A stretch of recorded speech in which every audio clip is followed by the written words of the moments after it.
Magandang araw po sa inyo lahat. Ako po si Christian Esguera and welcome po sa special Facts First episode po natin ngayong araw, May 2, 2025. Okay, pasensya na ako medyo malakas yung ambient noise, no? We're recording this episode ngayong hapon, mga 1:30 in the afternoon, pero by the time na pinapanood niyo po ito, gabi na po. Napaka-importante po ng pag-uusapan natin dahil siguro alam niyo po, no, you and I would agree that the May 2025 midterm elections will definitely be very, very consequential at magkakaroon po siya ng far-reaching effects dito po sa ating pamumuhay, hindi lang po sa buhay politika. Kaya importante po na we get as many information as we can at makakuha po tayo ng lahat ng mga gabay na pwede nating makuha habang papalapit po yung May 12. Ang makakausap po natin ngayong gabi, siya po yung Arsobispo ng Archdiocese of Lingayen, Dagupan at recently naglabas po siya ng tinatawag na pastoral instruction. Basically, gabay po doon po sa siguro tama na pagboto sa kanya pong Archdiocese. And magandang pag-usapan po ito, no? Because yung mga leksyon at gabay na nakasaad po dito sa pastoral instruction na ito, of course, hindi lang ito limited sa mga taga-Lingayen, Dagupan. This can be applied not even only for Catholics but for the rest of the electorate. I'd like to welcome to our program po si Archbishop Socrates Villegas. Magandang araw po, Bishop Soc. And thank you for joining us. Magandang araw, Christian. Magandang gabi sa mga followers mo. Opo. Nga pala, Father Soc, diba? That's how you prefer to be called? Yes, Father Soc. Sige, Father Soc na lang po muna tayo, although hindi pa ako sanay, no? Anyway, Father Soc, pag-usapan natin ito, no? How significant po ba itong inilabas ninyong pastoral instruction? And dun sa mga hindi familiar, no? Ano ba ibig sabihin ng pastoral instruction? Una, maliwanag na walang kandidato ang simbahan kasi yung pastoral, yung partisan politics ay hindi realm ng simbahan. Pero yung politika na walang Diyos, walang ethics, walang morality, ito ay malaking sugat sa ating pamayanan. Kaya saan ba natin makukuha yung pastoral guidance, ethical guidance, kundi sa mga religious leaders. Kaya namin ginagawa ito. So we're not telling you the persons to vote for, but we are telling you the qualities that you must look for in order to make a moral decision. Kasi sabi ko nga palagi, a good vote can make you a saint. A good vote can lead you to heaven in the same way that a bad vote can make hell for us in this world. So basically, if we are to talk about endorsement, ang ini-endorse yung tamang qualities or characteristics na pipilian. Pero meron din, totoo yun, merong ini-endorse na positive qualities at meron ding mga sinasabi na ito mga negative qualities na to ay pakibantayan ninyo. At kapag nakita niyo itong negative qualities na ito, pwede ba? Huwag niyo na silang piliin. Okay. So wala po natin sa negative qualities. Ano ba yung mga qualities na dapat iwasan ng ating mga botante po? Ang pangunahing problema ng Pilipinas, unang-una ay corruption. I think tanggap nating lahat yan. Pangalawa, yung Chinese invasion. Alam natin din lahat yan at lalo na kami dito sa Pangasinan, ramdam na ramdam namin yung presensya ng China sa West Philippine Sea.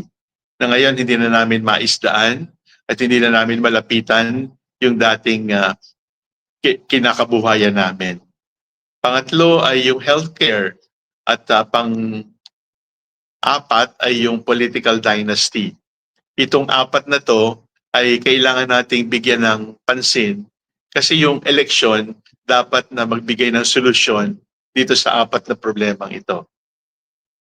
Pero tinitingnan namin yung mga performance natin sa dating eleksyon, parang ang naging pamantayan natin ay hindi Kristiyano at hindi Christ-like at hindi ethical eh. Kasi pag tinignan natin yung mga pinili natin, parang merong four types ng kandidato na nagiging paborito natin. Una, yung paborito natin ay yung provider. Yung may ayuda, pero ka matatanggap. At sinasabi naman na nagbigay kasi kaya binoto ko. Pangalawa, yung protector. Ibig sabihin, yung hindi ko kayang ipagtanggol sa sarili ko, meron akong pwedeng asahan. Pangatlo, yung fighter. Yung gusto natin palaban, pero ang totoo naman ay wala naman talagang ibubuga. At ang pang-apat ay yung underdog. Parang nakakaawa, kaya siya na lang yung iboboto ko. Pag tiningnan mo itong apat na klase ng kandidatong ibinoto na natin, makikita mo na this is far from ethical, this is far from moral, and this is far from patriotic. Father Sok, how urgent is it for us to fix this way of voting na dinidescribe ninyo? Kasi may mga kababayan po tayo, hindi lang po skeptical, cynical na eh. Tanggap na nila na hindi na magbabago yung sistema. So, ganoon na lang. Ako, tatanggapin ko, dumadating din sa aking pag-iisip yung pakiramdam na may solusyon pa ba to? Pero pag pinag-isipan mo talaga, ang solusyon, ang problema kasi ginawa natin eh. Hindi naman ito bumagsak galing sa langit eh. O hindi naman sumulpot sa lupa yan eh. Kaya nagkaganito ito kasi napabayaan ito sa napakaraming taon.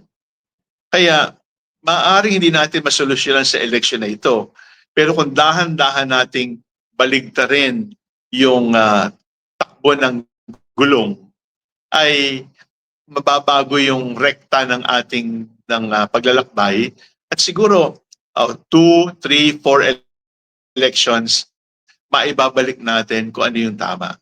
Pero wag lang tayo mag-give up. Alam mo ba kung bakit? Kasi discouragement is not from God. Despair is not from God. Cynicism is not from God. Kasi ang biyaya sa atin ng Diyos ay hope eh. Ito nga yung iniwan sa ating testament ni Pope Francis. Pilgrims of hope tayo ngayon sa 2025. And hope is not just optimism. Hope is not just wishful thinking. Hope is trusting na kahit ganito yung situation natin sa Pilipinas, there is a bigger story. At ang bigger story ay alam ng Diyos at hindi tayo pababayaan ng Diyos. Pero nasa Diyos ang awa, nasa tao ang gawa. Speaking of yung importansya po ng Panginoon sa electoral exercise, do you get the sense po, Father Sok, na parang over the past several or few electoral cycles, parang naisasantabi yung importansya ng pananampalataya, hindi dahil kailangan makailam ito doon sa larangan ng politika, kundi para maging gabay doon sa tamang desisyon ng mga tao dito sa kanilang mga leader. Kitang-kita yon kasi hindi lang naman isinaisantabi natin ng Diyos eh. Yung nagmumura sa Diyos, ibinoto pa natin eh. At yung mga sumusuporta sa nagmumura sa Diyos, ibinoto pa natin. So hindi lang sa inalis ang morality, kundi pumili pa tayo ng talagang outrightly ay hinahamak o minumura ang Diyos. Pero saan nanggaling ito? Nung kami maliliit na bata, sabi, Paddy Murphy went to church, never missed a Sunday, but Paddy Murphy went to hell for what he did on Monday. Ibig sabihin, yung Sunday rites natin, Sunday prayers natin, hindi siya nagtatranslate into a moral life as Filipinos. Kumbaga parang mayroong spiritual schizophrenia, parang nagkakaroon tayo ng split personality at hinahati natin yung ating pagkatao. Pag hinati mo yung tao sa taas saka sa baba, o kaya kaliwa at saka sa kanan, o kaya kaluluwa at saka katawan, patay yun. Pag humiwalay ang katawan sa kaluluwa, death certificate na ang susunod doon. Ganun ang ginagawa natin. Kailangan nating ibalik yon at kailangan nating bigyan ng kabuuan yung ating ginagawa bilang Katoliko. Kaya sabi ko doon sa pastoral instruction na Catholic and patriotic. Hindi ito contrary, hindi Catholic but patriotic, kundi Catholic and patriotic because Catholicism and patriotism go together. Father, so paano pong ano yan? Sa karanasan ninyo, no? Nakikita ko meron kayong mga vlogs din, no? Mga short videos. You're very active on social media. And I think they're very, very effective. Pero baka pwede niyo pong ikwento yung struggles or challenges din nung pagpapaliwanag ng ganyang importansya dun sa mga kababayan natin. Example, yung binabanggit yun, yung parang schizophrenia. Diba, marami naman tayong mga kababayan na alam yung tama, pupunta sa simbahan. Pero pag dun sa decision making sa ibang larangan ng buhay, parang hindi nagtutugma. May tinatawag na incongruence. So, ano yung mga struggles sa pagkapaliwanag niyan? At ano yung nakikita yung mga effective ways to properly communicate it? I think isang uh, church leader sa South America sabi niya, if I give people bread, they say I'm a Christian. But if I ask people but if I ask people why are the people hungry, they say I'm a communist. Marami nang na-red tag dahil diyan. Nagtanong ka lang ng dahilan, komunista ka na. Pero pag nagbigay ka ng charity, salamat, salamat, salamat, ang bait-bait nyo. Pero ang pagiging Kristiyano ay hindi lang charity eh. Meron ding work of justice. At kapag charity lang at hindi natin tingnan yung work of justice, ay magiging incomplete because justice is the minimum of love. Hindi natin maaaring mahalin ang kapwa-tao nang hindi tayo nagbibigay ng katarungan. Having said that, ako ang struggle ko ay hindi lang naman yung pagkakahiwalay kundi yung misinformation, disinformation, malinformation na kahit ano ang sabihin mo, minamanipulate nila kahit mabuti yung sasabihin mo at sa tingin mo ay pure goodness na yung ibibigay mo, nandun pa rin yung paninira, malinformation, disinformation at ang nangyayari ay nananaig pa at lumalakas at pinapakinggan yung dis, mal at saka misinformation. Bakit nangyayari yon? Kasi yung ating means of access to information ay poisoned well. Umiinom na tayo sa isang poisoned well at hindi natin nararamdaman na nababago na yung makeup ng ating katawan. Nasisira na pala yung katawan mo kasi inom ka ng inom ng poisonous water from poisonous wells. Pero ano ang end result nun? Hindi mo na pinapakinggan yung tama at gumagawa na sila ng sarili nilang facts. Sarili nilang meron kaming sariling tama. Pero hindi pwede yan dahil ang tama ay nakabase sa isang objective standard. So, ano ang dapat nating gawin? Sabi ni St. Paul, you overcome evil by the power of good. So, kahit ako ay binabash, kahit ano na binabato sa akin, nandyan pa rin ako, hindi ako sumusuko. Kasi pag nakita ko yung mga bashers ko, pag nakita ko yung nagmumura sa akin, babasahin ko pangalan nila, babasahin ko yung sinasabi nila, sabihin ko sa kanila, pagkita-kita tayo sa last judgment. At alam ng Diyos yung ginagawa ninyo.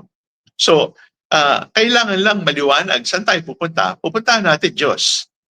At meron Diyos na nakakakita dun sa mga kasinungalingan at manipulation of truth na ginagawa nila. Nabanggit niyo po yung Basta wag lang tayo mag-iba. Opo. Nabanggit niyo po yung problema sa disinformation, especially in the context of our upcoming elections. Laganap yan, nakikita yan across all levels of the election campaign.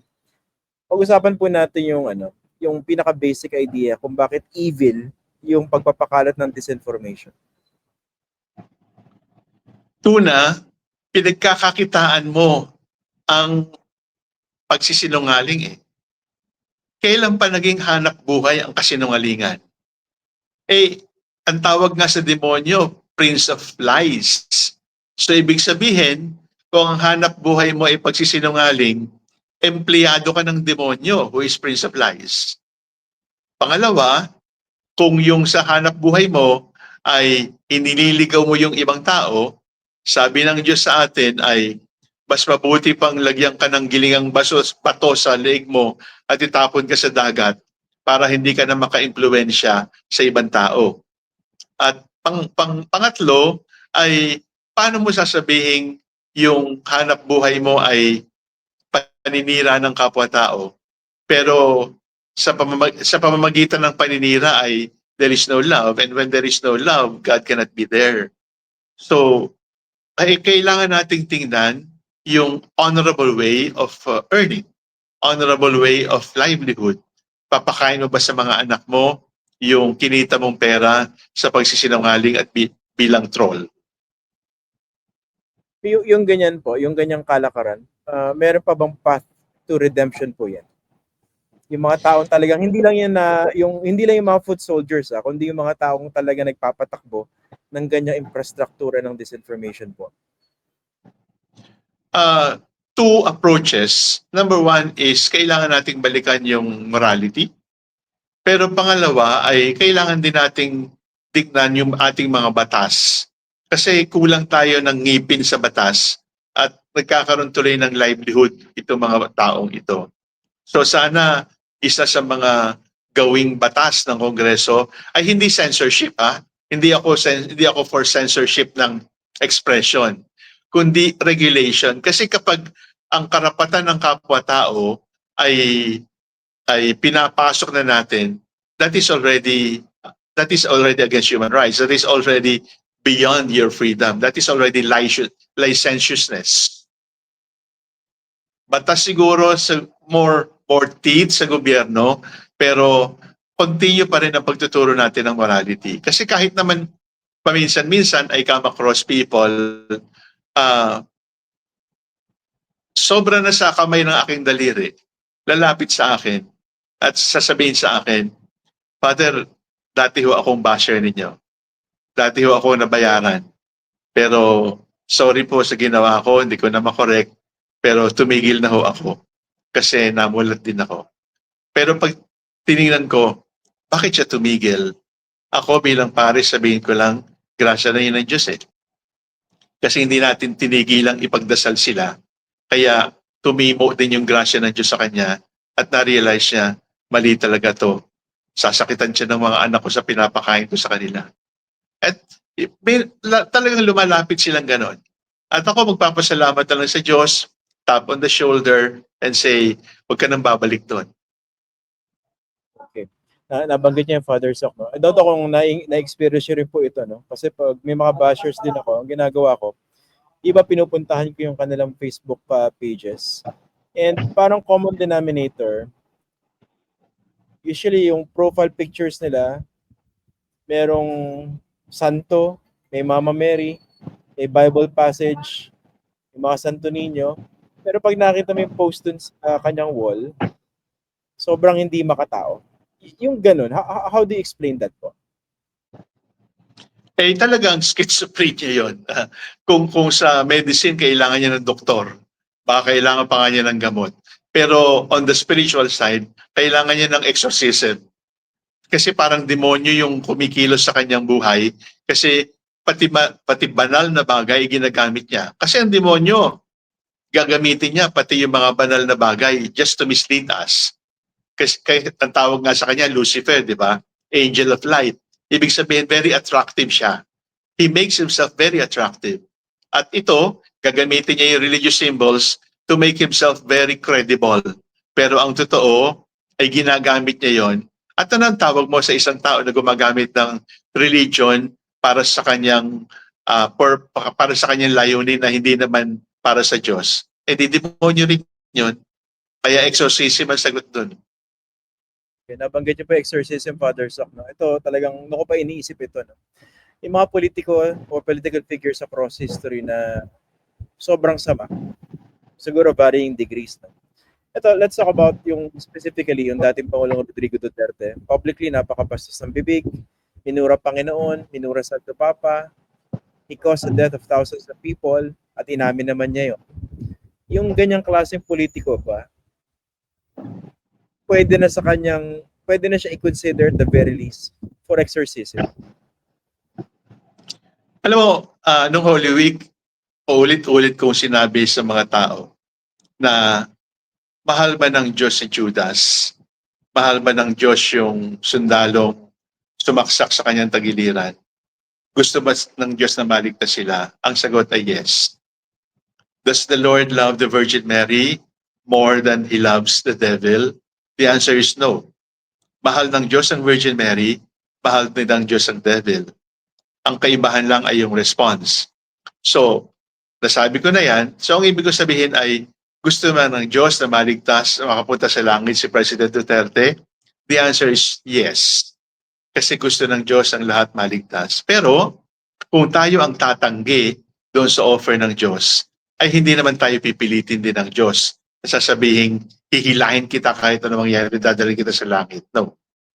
The Lord will always respect our freedom. Kaya sa huling hininga, sasabihin sa atin ng Diyos, gustong-gusto kong pumunta ka dito sa langit. Pero buong buhay mo, pinili mo yung kontra. Total, yun ang pinili mo, diyan ka na lang. Igagalang ko na rin yung decision mo. So the function again of the free will, kahit palaging inaakay ng Panginoon pabalik po. Yeah, mystery ng grace, no? Mystery ng grace. So, I hope you're not surprised it is coming from me, but hindi ako mag-give up even for hardened criminals, hardened sinners, even those who mock God, na bibigyan pa rin sila ng Diyos ng pagkakataon. Pero hindi ito unlimited. Time is clicking at merong time frame. At kapag hindi mo pa inubos within the time frame, ay talagang sa kabilang dako ka na pupulutin. Pero siya rin na namang nagsabi, di ba? Di ba meron silang clip ni Senator Risa na pupunta siya sa impyerno? Sabi ni Senator Risa, wala akong balak pupunta dyan. Ito na lang. Yeah, pero minsan, Father Sok, napapaisip ako, no? Pag base rin sa mga masamang ginagawa ng isang politiko, parang iniisip ko, ito ba ay possess na baka makatulong ang exorcism? Alam ko may mga kababayan tayo hindi naniniwala dyan, pero ako, bilang Katoliko, at sa pagbabasa ko rin, naniniwala ako dyan. So, ano sa tingin niyo po? Meron naman kasing dasal na kahit hindi mo malapitan yung tao, ay dasal ng deliverance din. So, ibig sabihin, kahit minumura niya ang Diyos o talagang nilalapastangan niya ang Diyos, even from a distance, pwede natin siya ipagdasal. At even from a distance, pwedeng makast out yung evil spell na nasa kanila. So, hindi tayo kailangan lumapit sa kanila, hindi kailangan ipatong yung kamay sa kanila, exorcism pa rin ang tawag natin doon. Pero, sino ako? Sabi nga ni Pope Francis, who am I to judge na sila ay nasa spell ng evil? But ako, ang ipagdadasal ko lang ay sana yung lahat ng ginagawa nilang contrary sa Ten Commandments ay itigil. At for that to be done, kailangan natin ng prayer of deliverance. Yung, alam ko nung huli po tayo nag-usap, I think this was before the 2022 elections, napag-usapan po natin yung pagkaka-normalize nung hindi magandang behavior o asal in public. Tapos diba parang nawala yung humanity ng marami sa ating mga Pilipino dahil tinanggap yung walang habas sa patayan. Parang okay lang yan. Puro criminal naman yan kahit walang due process. Sa tingin niyo po ba sa paglipas sa mga taon, sa pagbabago ng administrasyon, kahit pa paano nakaka-recover na po ba yung ating siguro national conscience, so to speak? Or nandun pa rin po yung lalim ng epekto ng ganong klaseng pangyayari? Sa tingin ko, marami nang nagsisi. Pangunahin dyan, yung kaibigan ko si Father Flavi. Kasi si Father Flavi, inaamin niya, naniwala siya eh. Pero ilang araw pa lang ang nakalipas, nakita niya na mali ito. And I think Father Flavi is a good example ng isang nadala pero namulat. At hindi lang namulat na tumigil sa pagsuporta, kundi ginawa yung dapat gawin para i-correct yung damage, yung harm na nagawa ng kanilang desisyon. Sana ganun tayo, na hindi lang tayo basta titigil sa pagsuporta, kundi gawin natin yung buong buo para yung damage done ay ma-reverse din natin at ma-repair natin. Father Sok, dito sa inyong gabay para sa mga butante sa inyong archdiocese. So, pangunahing issue na binanggit niyo po, corruption, no? Pangalawa, yung problema sa China, yung sa healthcare, tapos yung huli, yung political dynasties. Ang napapansin ko po kasi struggle sa isang election campaign, kahit malinaw sa mga botante na mali itong mga bagay na ito, hindi nila makonect doon sa actual na kandidato na pipili nila. Ano sa tingin niyo yung siguro effective na paraan para makonect nila na ayoko sa korupsyon, hindi ko iboboto itong kandidato na ito? Kung ayaw mo sa korupsyon, dapat hindi ka humihingi ng donation para sa basketball jersey dun sa politiko. Kasi alam naman natin kung gaano kaliit yung sweldo ng politiko. Kung against ka sa corruption, dapat kapag sinuhulan ka ng politiko ngayong panahon ng eleksyon, murahin mo siya, magalit ka, kasi ang sinasabi niya may price tag ka eh. Ang sinasabi ng politiko without saying it in words, kaya kita, may presyo ka. So, kailangan tingnan yung ginagawa nila. Yung vote buying is an insult to the dignity ng botante. So, sa harap na mag-thank you, ay sana sabihin natin na isinusumpa kita, hindi kita iboboto dahil binigyan mo ng price tag ang aking karangalan bilang tao. So, sana itigil natin yung gano'n na paghingi sa politiko. Kasi ang pakiramdam natin, ang politiko ay provider. Hindi po. Kasi ang politiko ay iba't iba. Meron tayong politiko na gagawa ng batas. Meron tayong politiko na mag-execute ng batas at hindi niya gawain ang gumawa ng batas. Kasama rin po sa politiko ang ating mga judges. Kasi nandun sila sa politics na magbigay ng katarungan. Kasama sa politiko natin yung police. Kasama sa politiko natin yung mga nasa BIR, nasa COA. Politiko po lahat yan. Kasi ang ibig sabihin ng politics ay rules that govern the city. So sino mang nakikibahagi sa kaayusan sa ating lipunan, matatawag nating politiko. At in a way, tayong lahat ay politiko. Hindi lang yung politikong nakaupo sa posisyon, kundi tayong lahat ay politiko kasi bumoboto rin tayo. Kaya kapag ganun yung naging politiko at sumama yung buhay natin, tayo lang ating sisisihin ng ating sarili.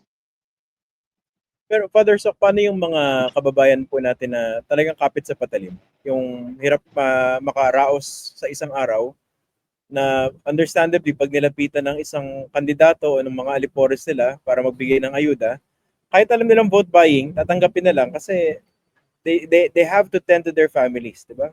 Pambaon ng anak, panghapunan mamayang gabi. Paano po yung ganun? Merong iba't ibang levels.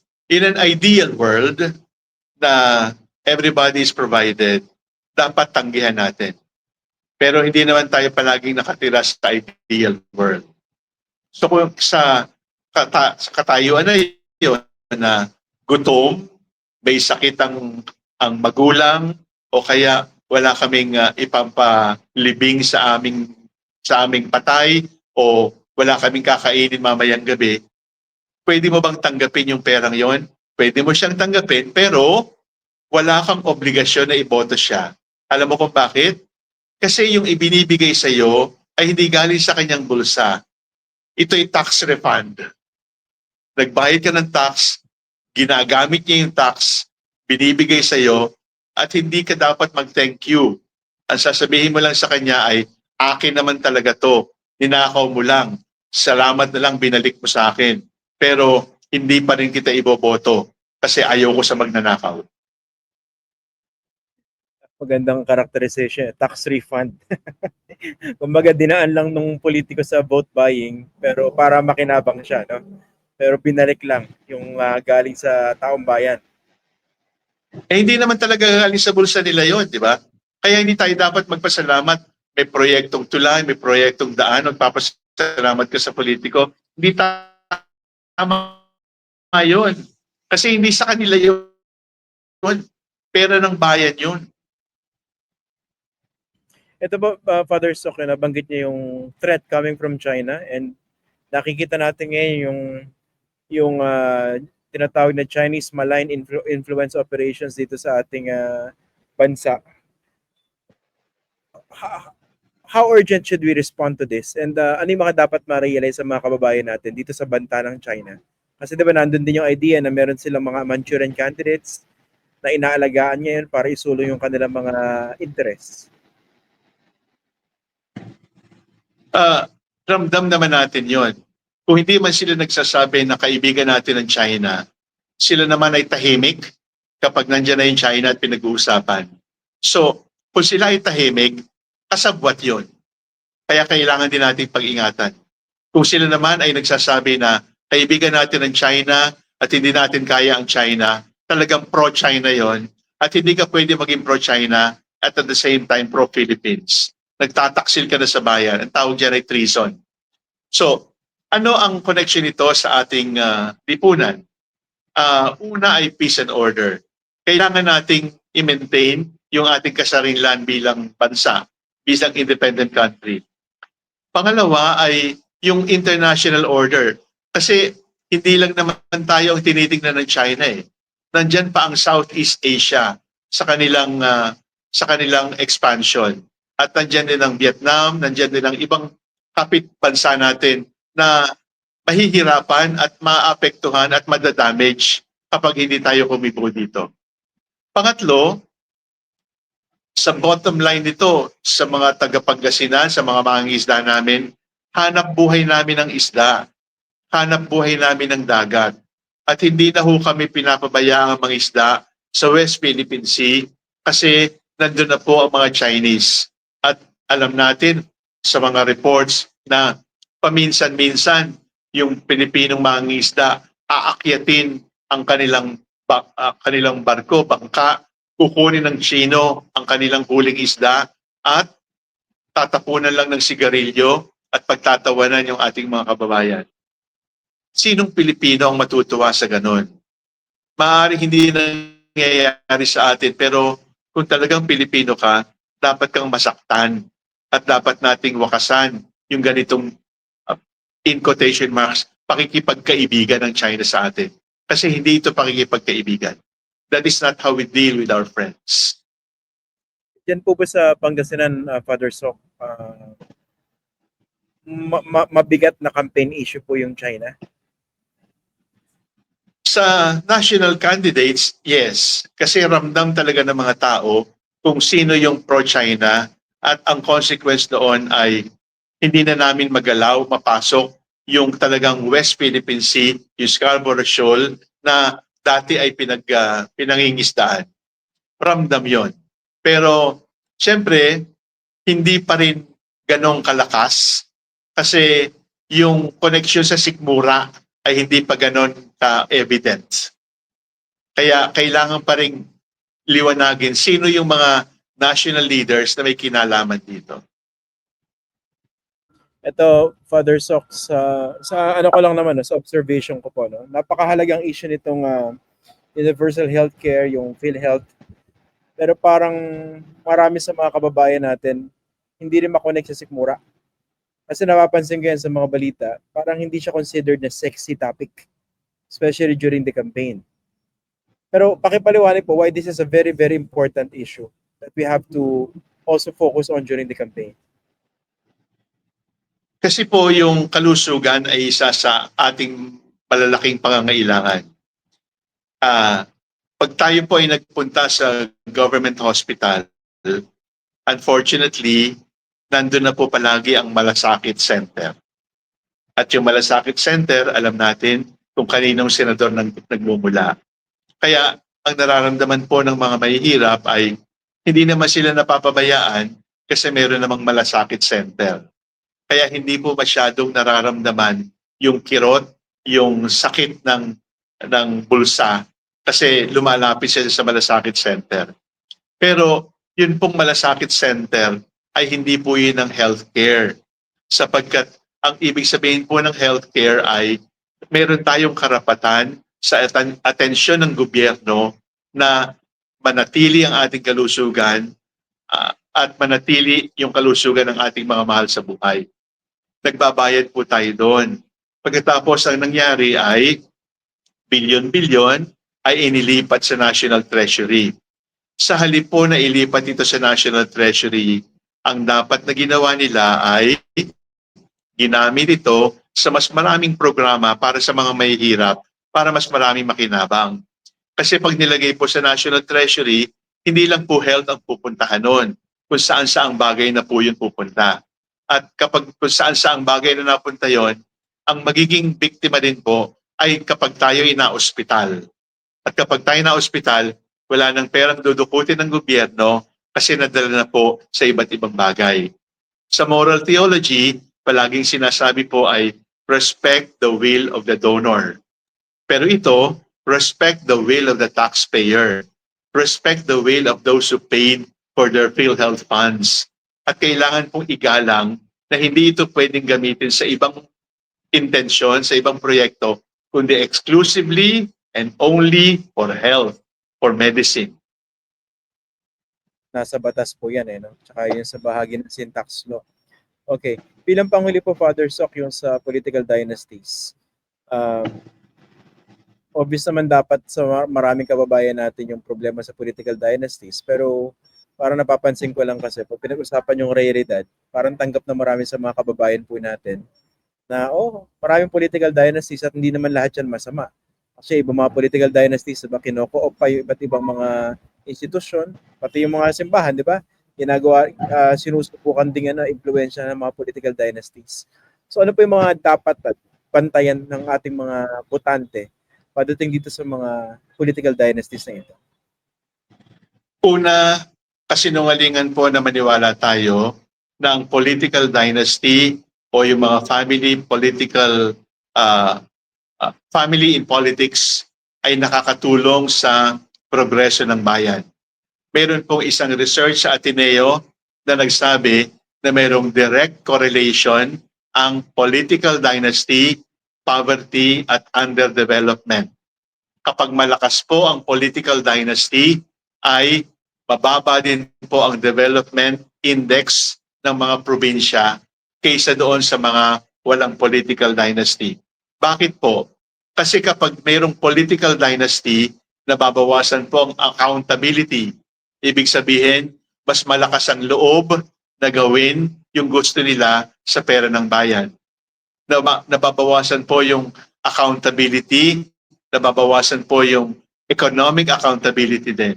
Pero higit sa lahat, tayo po na hindi naman kumakandidato, sa pamamagitan po ng political dynasty ay yun pong constitution natin mismo ang nababiolate. At pangalawa po, yung mga may hirap ay hindi na pwedeng kumandidato. Ang spirito po ng 1987 Constitution ay pagkakapantay-pantay. Dahil po sa political dynasty, meron silang access sa mga pondo ng bayan at yung access nila sa pondo ng bayan, ginagamit nila para sa mga susunod na anak, na kapatid, na pinsan, para i-perpetuate, ipagpatuloy yung kanilang kapit sa kapangyarihan ng politika. At isa po rin sa mga end results ito ay hindi na competence ang hinahanap natin. Sa medyo technical term po ay consanguinity na lang. Ibig sabihin, hindi na natin tinitingnan yung kakayahan, hindi na natin tinitingnan yung karakter, hindi na natin tinitingnan yung kakayahan, karakter. Ang tinitingnan na lang natin kapamilya. Masama po ito sa bayan. At hindi lang masama sa bayan, masama sa bawat isa sa atin. Sapagkat ulitin ko, scientifically, meron pong nag-research na talagang mayroong correlation ang political dynasty, ang poverty, at ang underdevelopment ng ating mga bansa, ng ating mga probinsya at ating mga bayan-bayan. So, tingnan na po natin yung research. At alam naman natin ang political dynasty. Kung alam ninyo na magkakamag-anak, kahit wala pang law mula sa Kongreso na approve na at pinirmahan ng Presidente, wag na ho nating iboto sila. Tayo na ho ang magdesisyon na tayo ay anti-political dynasty kahit wala pang batas tungkol dito. Common sense naman yun. Okay. Bilang Pangulo, Father Sok, baka meron kayong mga huling paalala sa ating mga kababayan, sa ating mga botante bago sila magpunta sa polling station sa darating na May 12. Ang totoong makadiyos dapat makabayan at ang totoong makabayan ay dapat makadiyos din. Siguro ako bilang kapatid niyong pare, WWJD, what would Jesus do? Isaisip ninyo na ang boboto ay si Jesus at ikaw ay kasangkapan ni Jesus. Iboboto ba ni Jesus ang taong ito? Ito ba yung pinili niya? Kasangkapan ka lang ng Diyos. Ang pagboto mo ay biyaya ng Diyos at ito ay ibinigay sa atin ng batas at biyaya ito, gamitin natin ito. Tanungin mo, what would Jesus do? How would Jesus vote? At yun ang iboto mo. Kasi kahit hindi siya sikat, kahit hindi siya masyadong kilala, basta ang importante ay alam mo na ang binoboto mo ay maka-Diyos. At kapag ang binoto mo ay maka-Diyos, bayan ang makikinabang. Father Sok, maraming salamat po sa mga paalala and hopefully sana makinig po yung ating mga kababayan. Maski yung mga hindi Katoliko, no? Dahil yung mga leksyon, yung mga gabay na binanggit ninyo, ay again applicable sa lahat po ng mga botante, sa lahat ng larangan. Maraming salamat, Father Sok. Very nice to see you again po. Ingat po kayo lagi. Thank you. Sige. Thank you po. Yan po si Archbishop Socrates Villegas ng Lingayen, Dagupan. Totoo yung sinabi ko sa inyo, no? Yung mga binanggit niya, hindi lang applicable yan sa mga Katoliko. Kaya namnamin natin yung kanyang mga binanggit. Okay, magpapaalam po muna ako, no? Recorded episode po ito and sana kahit papaano okay yung audio natin. Pero importante, nadinig natin na malinaw yung mga paalala ni Bishop Sok Villegas. Maraming salamat po. Ako po si Christian Esguerra.